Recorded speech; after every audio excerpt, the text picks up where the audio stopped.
Hai hai ළමයි කොහොමද ඉතින් ඔයාලට හැමෝම හොඳින් නේද?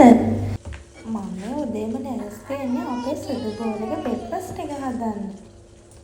උදේම ඇහැරුණ ගමන් මම කරන්නේ සුදු බෝලක බ්‍රෙක්ෆාස්ට් එක හදන එක. එයාට උදේම කවා ගන්න ඕනනේ.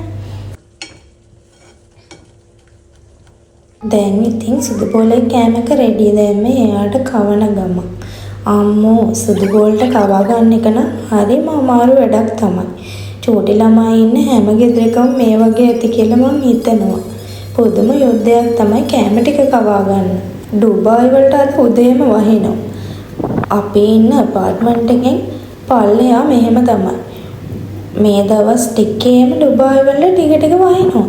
ඩුබායි වලට වැස්ස කියන්නේ ඉතින් හරි කලාතුරකින් ලැබෙන දෙයක්. අවුරුද්දකට එකපාරක් දෙපාරක් වගේ තමයි වැස්ස ලැබෙන්නේ. හස්බන්ඩ් මේ දවස් ටික නිමාඩු. ඉතින් මම මේ ලෑස්ති වෙන්නේ අපි දෙන්නගේ බ්‍රෙක්ෆාස්ට් එක හදන්න.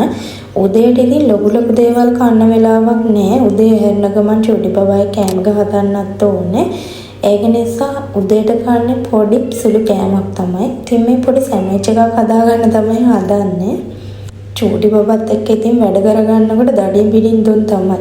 ඉස්සර මම හිමීට තමයි වැඩ කරගන්නේ. දැන් නම් අම්මෝ ඉක්මනට වැඩ ටික කරගන්න පුළුවන් වෙලා ඉන්නේ.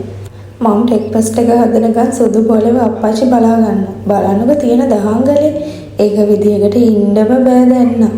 බ්‍රෙක්ෆාස්ට් එක නම් දැන් රෙඩි. දැන් ඉතින් මම වොෂ් එකක් දාගෙන කන්න තමයි ලෑස්ති වෙන්නේ. අපි දෙන්නගේ කිරි දෙකත් හදාගෙන දැන් ඉතින් මේ බ්‍රෙක්ෆාස්ට් එක ගන්න තමයි යන්නේ. හැමදාම ඉතින් උන් වෙලාවට බ්‍රෙක්ෆාස්ට් එක ගන්න නෑ. ඊපස්සේ සුදු බෝලේ වත් ටිකක් නිදි කරලා මාත් ටිකක් නිදාගන්න. හැරලා බලනකොට හස්බන්ඩ් දවල්ට උයනවා. ඉතින් එයා ඉන්න දවසට මට මාරම හොඳයි. මම හරි කැමතියි එයා නිවාඩු ඉන්නවනම්. මට වැඩ ගොඩාක් පහසුයි. දැන් නම් ඉතින් වැස්ස හොඳට පායලා. ළඟට ඉතින් හොදලා තිබ්බ රෙදි ටික වේලෙන්න දාන්න තමයි මේ හදන්නේ. චූටි බබා ඇහැරුණත් හරි අමාරුයි වැඩ කරගන්න. එයා දැන් හැම තැනම දනගාගෙන යනවා. ඉතින් එයාව අහුලන්න වෙලා තියෙන්නේ මට. ඔහොම තමයි ඉතින් අද දවසෙන් ටික. ආයෙත් පුළුවන් දවසක ඩේ ව්ලොග් එකක් අරගෙන එන්නම්. එහෙනම් අදට ගිහින් එන්නම්. පරිස්සමට එන්න හැමෝම. බයි බයි.